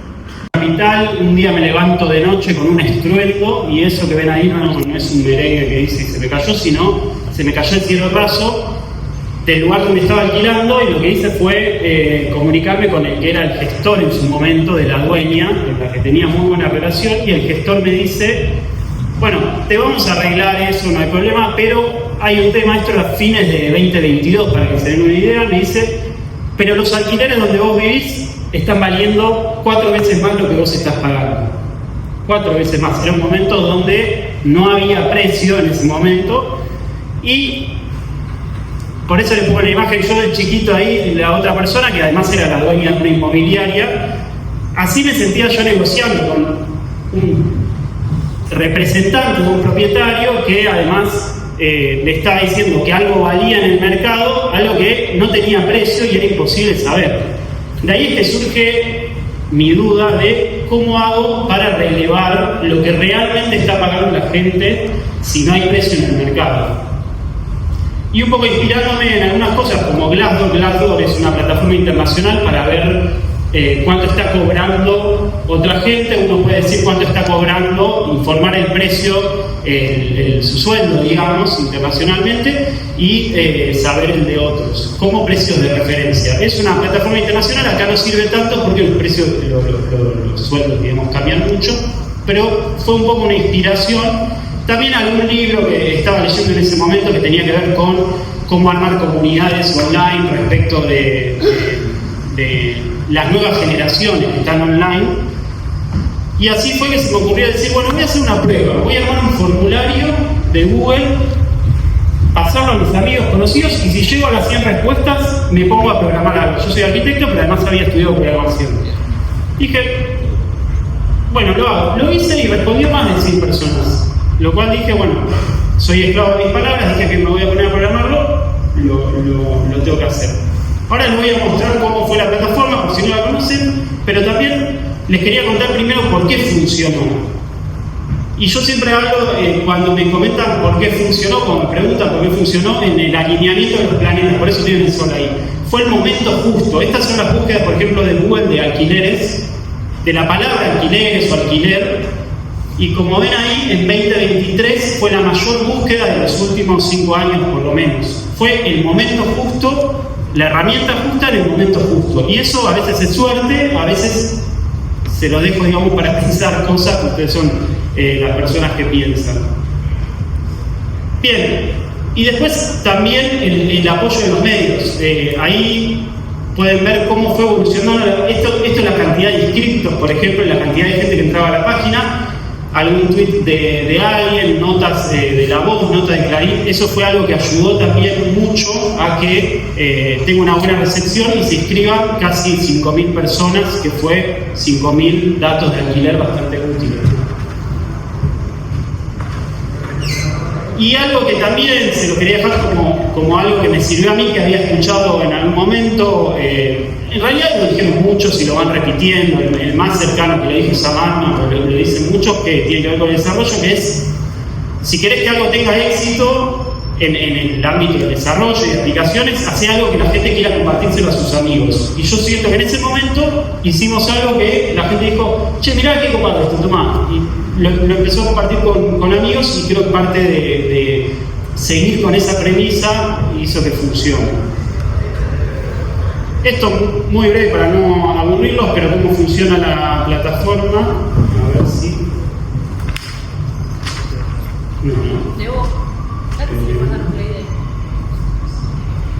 Gracias. Bueno, si nunca entraron a la plataforma, uno puede buscar por zona, y antes de darte el precio te pregunta si sos inquilino, si sos propietario, si todavía querés ser inquilino, digamos, aspirante a inquilino por primera vez. Tenés que dejar algunos datos para poder ver los resultados. Por eso es lo que se dice una plataforma transaccional. Tenés que dejar algo para recibir algo. Como verán, también parte del éxito o que le haya funcionado bastante bien es que era bastante fácil de cargar los datos. Con eso ya podías saber los resultados.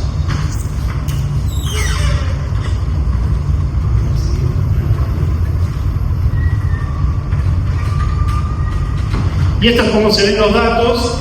Uno entraba ahí, antes te tenías que registrar para ver los datos. Hoy en día la plataforma está online, pueden entrar, está funcionando, digamos. Así es como se ven los datos. Y además tiene una complejidad extra que se va actualizando con la modalidad que informó el inquilino propietario, ¿sí? Pues se actualiza cada 3, cada 6, cada 1 año, se va actualizando de acuerdo a la inflación o lo que haya determinado. Para ir cerrando, 3 hallazgos en 1 minuto. Hay un montón de datos, si quieren se los puedo pasar, no hay problema. Hay una API en la plataforma que pueden bajar los datos masivamente para hacer estudios. Solo quería mostrar 3 hallazgos en su momento que fueron interesantes para mí.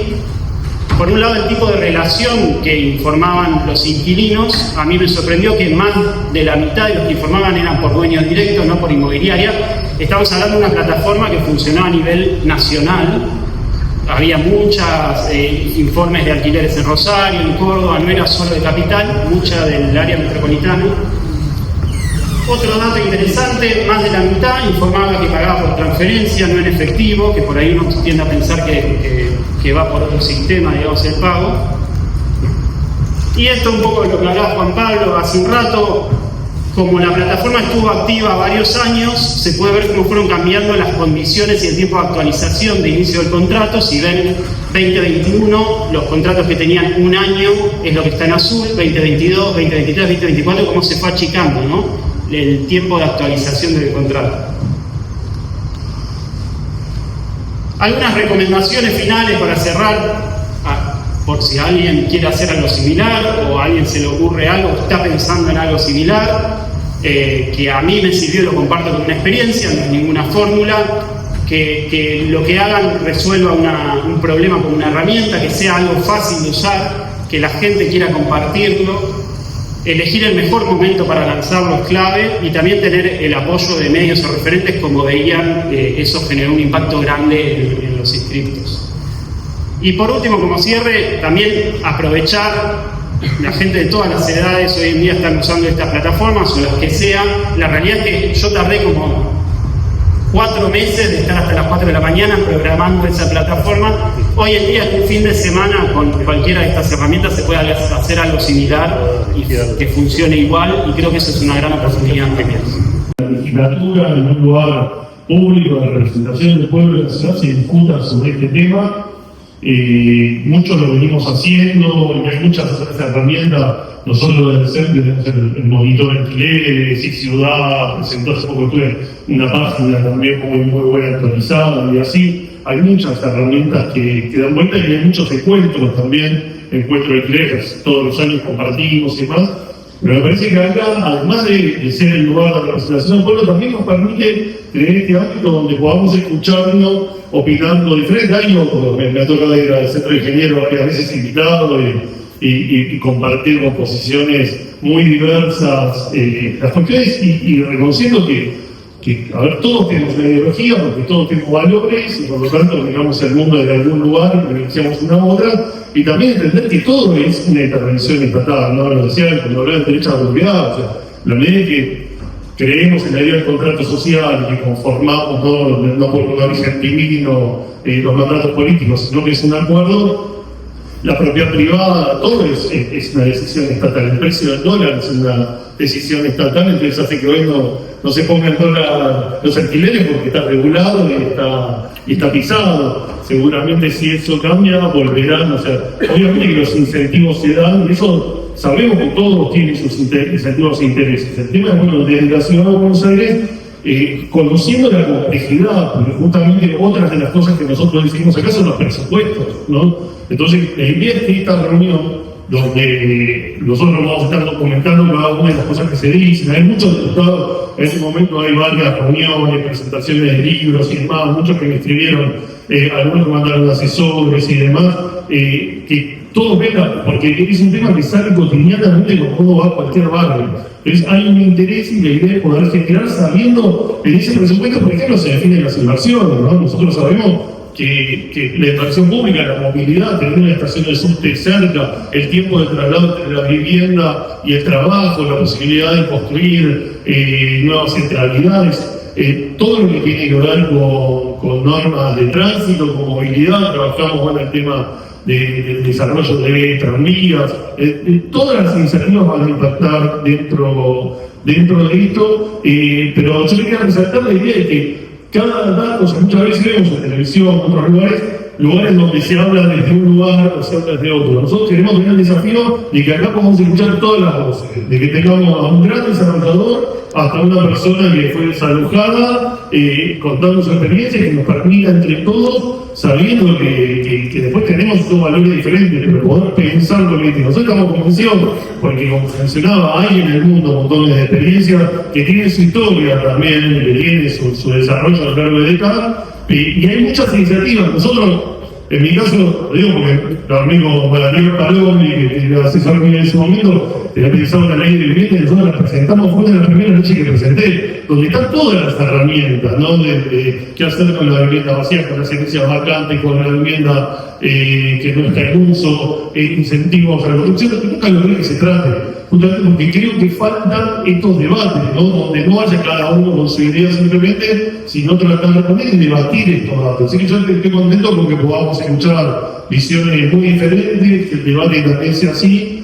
Y bueno, no sé si alguien quiere sumar al debate con la idea, o sea, sin desconocer esas diferencias y tratando de poder ir avanzando a lo largo lo que tenemos pensado, no sé, podían reuniones, ¿no? Vamos a ver, seguramente nos extenderemos hasta el año que viene y cada una tiene un tema en particular, también tomando en cuenta la complejidad. Así que bueno, vamos a invitar y seguir invitando y la idea es que logremos conformar acá un grupo de personas, pensemos diferente, pero que tengamos la voluntad de avanzar y empezar a dar herramientas concretas que se puedan trasladar en acciones de la ciudad.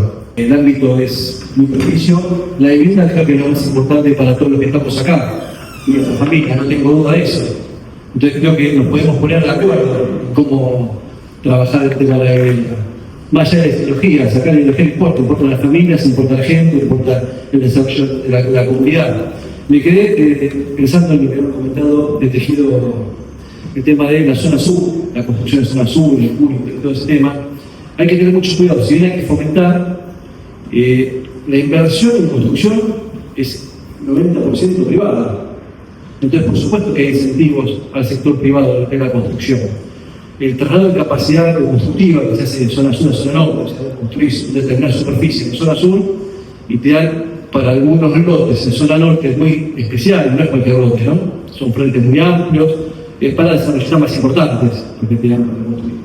Pero el gobierno, el Estado puede intervenir en inversión pública en mejorar la infraestructura, pero no se puede generar demanda por ley. La verdad que la demanda en la ciudad de Buenos Aires está en el corredor norte. Y cuando vos haces un dólar tan retrasado como el que tenemos, miramos costo de construcción tan alto, el costo de incidencia del terreno en el metro total de construcción es mínimo. Entonces, ¿yo por qué construiría en zona sur a $200 de incidencia cuando por $350 puedo construir en Millón Quizá de incidencia más el costo de construcción? Y la verdad que es un salto de calidad hacia un lugar donde hay más demanda. O sea, la demanda hay que trazarla con cuidado. Solamente una normativa no va a generar demanda. Creo que ahí tenemos una parte del problema que no tiene un problema, que los inquilinos y los alquileres no tienen un problema, pero hay una parte que sí tiene y es un problema muy grave. Entonces, la política regulatoria debería ir hacia la protección y hacia establecer, por ejemplo, cuáles son los procedimientos de desarrollo correspondientes en la Ciudad de Buenos Aires y qué tipo de herramientas tiene de protección del inquilino. También tiene que ver con cómo nosotros implementamos y cómo nosotros orientamos la política de inversión, y eso tiene que ver con, ¿cuál va a ser la finalidad del fondo del Grupo Cubano? ¿Cuál va a ser la finalidad de los fondos que hoy tenemos en la Ciudad de Buenos Aires? ¿Y cómo se definen esos fondos en materia de, si la demanda no está en la zona sur, hagamos que la zona sur sea deseable? Y cómo nosotros invertimos en la zona sur para que en definitiva podamos colocar el centro de la inversión inmobiliaria en ese lugar.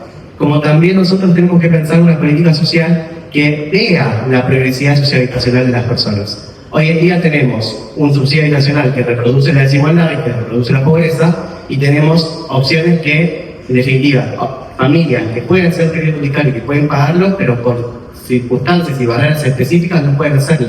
Porque esta legislatura no puede discutir políticas sociales específicamente para un sector que descomprima la demanda en el mercado de alquileres y que también empieza a ser la construcción hacia las familias una inversión. Hoy el mercado inmobiliario se orienta hacia la inversión inmobiliaria, turística, entre muchísimas otras cosas, porque hoy hacer vivienda para las familias no es negocio. Hagamos que la familia vuelva a ser un mercado, y eso tiene que ver con política social mezclada con política regulatoria. Entonces, tenemos cosas para hacer que no tienen que ver necesariamente con tocar las tres cosas que son de política y de regulatoria nacional, que son precio, actualización y desalojo, sino que tiene que ver con cómo nosotros cuidamos a las personas, cómo nosotros orientamos la inversión de la ciudad y en definitiva cómo nosotros logramos que la política de vivienda pase a una centralidad en el cual pongamos el foco en el sujeto, que es la familia, en el objeto, que es la oferta y cómo desconocemos más oferta, y luego cuáles son los criterios con los cuales nosotros procedemos a la relación entre ese propietario e inquilino.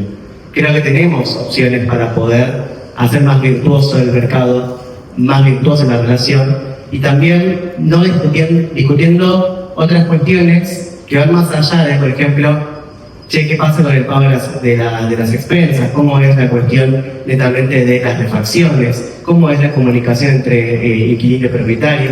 Que son otras características que tenía la ley de alquileres que las perdimos con la derogación y que también hacían la posibilidad de la comunicación y la relación que tenía ese propietario inquilino.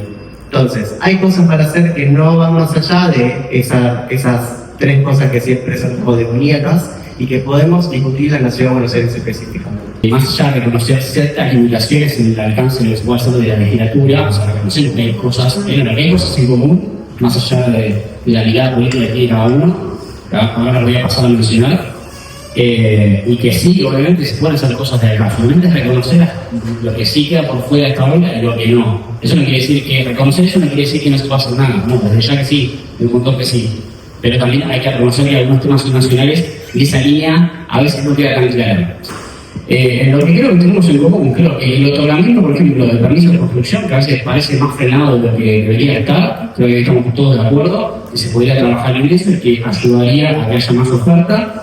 Después también el tema del trabajo de las exenciones impositivas a la construcción, o sea, si hay zonas que son menos deseables por cuestiones de rentabilidad intrínsecas, capaz que se puede trabajar el tema de exenciones impositivas para darle un atractivo adicional, sacar un poco el Estado del medio y que el privado tenga la ecuación económica un poco más limpia como para que vaya a desarrollar eso. Como decía acá el expositor, 90% de la construcción es de origen privado, entonces la verdad que darle incentivos extra, capaz en las zonas más críticas, podría ayudar a que haya un incentivo o que sea más atractivo para que se construya. Y después eso para que suba la oferta. Y después por el tema, para la oferta baja del costo de construcción, que es un problema convencional que tiene que ver con cuestiones nacionales. Y después para la suba de la demanda, también es importante, como decía el diputado Bartaraña, que la demanda también o atractivo de una zona depende en gran medida también de la movilidad. O sea, por ejemplo, no es lo mismo moverse en el corredor de, no sé, Santa Fe, Avenida Córdoba y demás, donde tenés un montón de medios de transporte, tenés 2 líneas de subte, o 3, contando la línea H transversal, que en algunas zonas de zona sur están completamente aisladas. O sea, uno, no sé, se mueve al urbano y la verdad es complicado. Uno trabaja en el centro y naturalmente no quiere vivir ahí porque, digamos, es complicado llegar a donde uno trabaja, donde uno estudia, y eso sí podemos trabajar un montón en el tema de movilidad y hacer atractivo a nivel de infraestructura a algunas zonas que están totalmente rezagadas. Pongo algunos casos concretos, por ejemplo, digamos, lo que tiene que ver con la expansión de la red de subte hacia el lado sur, lo último que se hizo fue hace 40 años, fue la expansión de la línea E a Plaza de los Virreyes, la última estación que se hizo, año 86, ¿sí? Entonces, digo, ese tipo de cosas también hacen a la atractividad de las zonas, y en ese caso ya estamos haciendo cosas. Por ejemplo, nosotros desde el bloque de la Libertad Avanza ya presentamos 2 proyectos de ley, uno para hacer el viaducto del ferrocarril Sarmiento, los que viven, digamos, en la zona que conocen Flores, Floresta, Caballito, la verdad que la traza de esas barreras hace muy complicado el hecho de vivir ahí. Uno capaz que tiene que cruzar del otro lado de la barrera y tardar 10-20 minutos, pues se queda totalmente detenido el tránsito, y ese tipo de cosas también hacen atractivo. Porque sí se trabajó en la zona norte, ¿no? Se hizo el viaducto Mitre que resolvió el problema de la barrera urbana del Mitre, en la zona de Núñez, Belgrano y demás. Bueno, se hace la inversión en zona norte y no en zona sur. Yo creo que también hay que avanzar con el túnel de Sarmiento. Y por ejemplo, también presentamos un proyecto de la extensión de la línea E, ¿okay? Que la que va al sur, para que llegue a Villa Lugano, llegue a Estación de Piano y demás. Ahí hay todo un centro que está totalmente desconectado de la capital, y yo creo que ese tipo de proyectos, que son totalmente, como estamos presentando proyectos costo eficientes, no ningún delirio presupuestario, hacen el atractivo. Entonces yo creo que se trabaja en la oferta, bajar un poco el costo de construcción y después un poco la infraestructura de esa zona, yo creo que se le puede dar ese atractivo que hoy está faltando para que se desarrolle de manera un poco más orgánica, ¿no? Como mencionaron al principio de las presentaciones, sobre todo en la exposición de CRUCICBA, entendemos que alrededor de un 15 o un 25% de la población de la ciudad de Buenos Aires que habita en barrios populares, que es inquilina, y más allá del diagnóstico y siendo coherente con el pragmatismo que nos identifica como organización y en la búsqueda de una ciudad y una Argentina de encuentro, que de alguna manera ponga en común la diversidad de voces que quedaron muy bien manifestadas en esta conversación, hacemos un gran foco en las soluciones. Y pensando en qué soluciones traer a la mesa, hace 1 año y medio que desde la organización venimos innovando en vivienda, buscando el desarrollo de un modelo de vivienda progresiva, accesible y modular. Y hoy podemos decir que llegamos a construir un modelo que ronda alrededor de los $150, $200 el metro cuadrado, su costo de construcción, con lo cual estamos trayendo una propuesta muy concreta, accesible e innovadora a la mesa. La dejo en agenda para pensar si es potable conversarla en el resto de las secciones de esta mesa de trabajo. Me parece que podemos pensar muy bien un piloto donde la ciudad movilice suelo y pongamos esta propuesta de vivienda en la mesa para volver a los sectores más vulnerables que son inquilinos o que hoy no tienen acceso a la vivienda, para de alguna manera, como decían muy bien, hacer posible el acceso a la vivienda que por derecho deben tener garantizados los pobladores de esta ciudad de Buenos Aires y que es competencia de este gobierno local. Así que no quería dejar de traer esta propuesta a la mesa. De vuelta, es una propuesta concreta, tangible, que venimos trabajando como organización, que está aprobada, que puede ser construida además en un periodo de 1 semana, dependiendo de los requerimientos, las terminaciones. Y eso, me pareció oportuno después de esta conversación traerla a la discusión.